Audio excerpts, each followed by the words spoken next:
How to schedule a meeting on Microsoft Teams for iPhone. If you want to schedule a meeting on Microsoft Teams, you have to go to the Meetings tab from the bottom.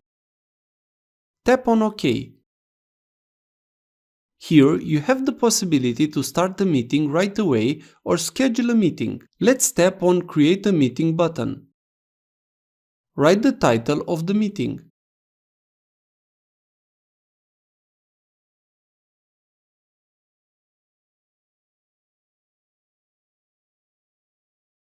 Select the start date and the end date for the meeting. Tap Save button.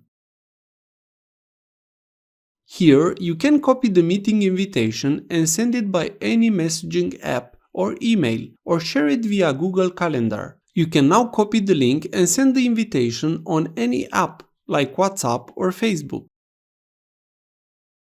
Also, you can tap on the meetings option. You can set up some of the meeting options if you want. After you finish this, just tap on Save. You have now scheduled a meeting on Teams on iPhone. If this was useful, please like, share and subscribe. You can also watch more videos from the right.